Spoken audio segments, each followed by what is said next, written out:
Let's be real, we face this battle every single day, don't we? The easy choice versus the hard one. Our brains, well, they seem hardwired to pick scrolling through social media over studying for that exam, or, watching another show instead of working out. But here's the thing, that wiring isn't permanent. Not at all. In this explainer, we are going to break down the science of how you can actually reprogram your brain to not just tolerate hard things, but to literally crave them. And it all starts with this simple, kind of shocking truth. Right now, as you're trying to focus, there's a part of your brain whispering, hey, something else would feel better. Just check your phone for a second. But that feeling, it's a total lie. It's a trick your brain has learned, and we're about to pull back the curtain and show you exactly how it works. So why does our brain even tell us these lies? I promise you, it's not because you're lazy or undisciplined. It's because of this really powerful chemical system, a survival mechanism that's been around for ages that has been completely hijacked by our modern world. So let's dive into your brain's dopamine trap and figure out how to take back control. Now, when I say the word dopamine, you probably think of pleasure, right? That little rush you get from eating a piece of chocolate or winning a video game.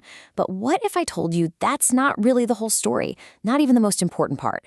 And understanding what it really is, well, that's the first step to reclaiming your focus for good. Okay, so here's the key takeaway. Dopamine isn't the molecule of liking something. It's the molecule of wanting it. Just think about it from an evolutionary point of view, right? Our ancestors needed a chemical push to get out there and hunt or explore, even when the reward wasn't guaranteed. That's dopamine. It's the engine of your motivation. It's the force that gets you off the couch to act. You gotta remember that. And this is where it gets crazy. Just look at the massive imbalance here. See this first little bar? That's meaningful work. It gives you a small, healthy, delayed bump in dopamine.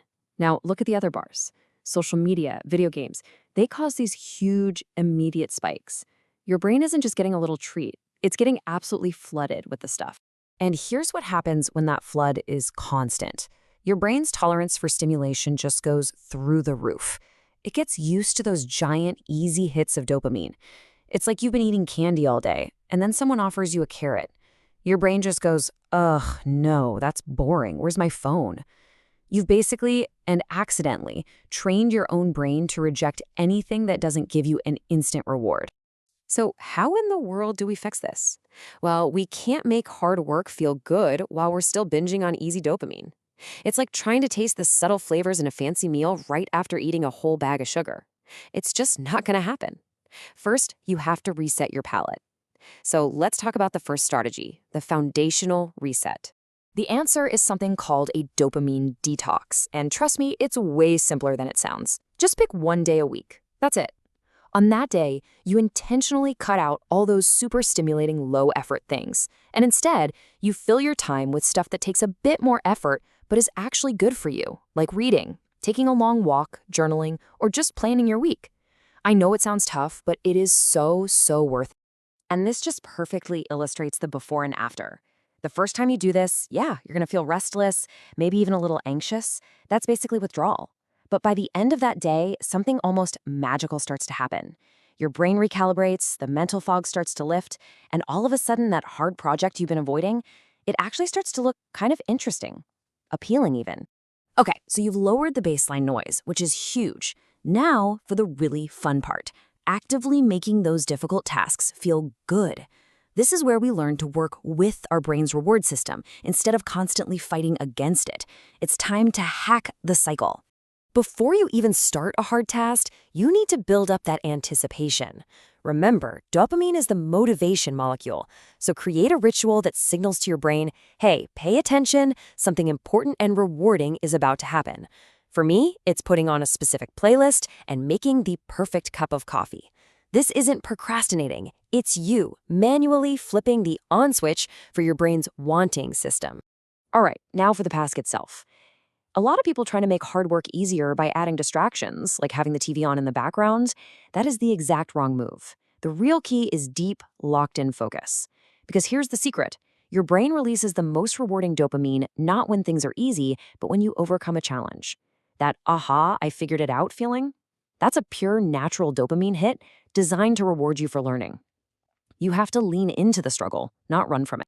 And this part right here is absolutely critical, so don't skip it.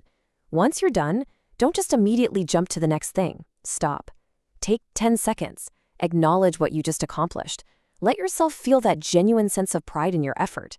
What you're doing is consciously closing the reward loop: anticipation, effort, and now the reward.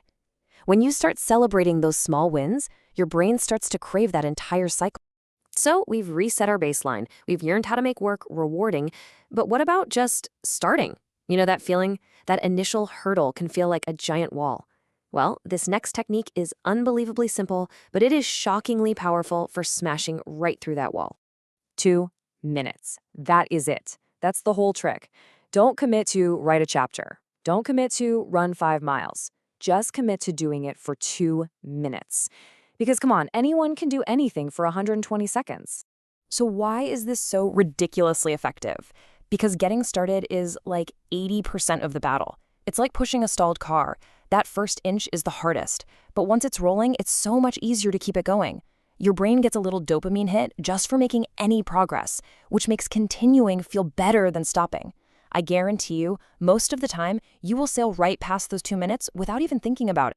Now, these hacks are amazing tools to get you moving, but they're really just the beginning. If you want lasting, permanent change, we have to go deeper. This is the critical layer most productivity advice just completely misses. It's not just about changing your habits. It's about upgrading how you see yourself. It's about rewiring your very identity. We all talk about our goals like this, don't we? Ugh, I should work out more. Or I really need to stop procrastinating. This kind of language automatically frames the activity as a chore, something you have to force yourself to do. It creates resistance before you even begin. Now just feel the difference here. Instead of I should study, you start telling yourself, I am a learner. Instead of I have to go to the gym, it's I am an athlete, or I'm the kind of person who takes care of their body. See, our brains hate to act in ways that contradict our identity. So if you adopt the identity, the actions just naturally follow. You're not doing a chore anymore. You're just being you. This is a total game changer. But you can't just say it and expect it to stick. Your brain needs proof. It believes what you repeatedly show it. So you have to start collecting evidence for your new identity. Start a simple journal. Every time you do something difficult, write it down. Review it every week. This becomes your proof. Tell a friend your new identity. That accountability makes it real. You are literally building a new you. Okay, I know that was a lot of information. You might be sitting there thinking, this is great, but where do I even start? Don't worry. Let's put everything we just covered into a clear, simple blueprint you can start using today. Here it is, your 30-day rewiring plan. Let's make this happen. Week 1, it's all about that detox day to reset your baseline. In week 2, you design your pregame ritual and use that 2-minute rule every single day. Week 3, you go deep on identity. Start that journal, collect your proof, and by week 4, you'll feel the change as you solidify these new patterns. It's a progressive, manageable system for real change that actually sticks. And if you remember only one thing, let it be this. Your current brain wiring is just the result of thousands of choices you've made in the past. It is not who you are. It is not permanent. The incredible, amazing news is that every single choice you make, starting right now, in this moment, is a new vote. It's a new chance to lay down a different path and to rewire your brain for focus and fulfillment. And in the end, it all comes down to this simple but incredibly profound idea. The constant chase for what's easy, for what's comfortable, it paradoxically leads to a life that's actually harder and more limited.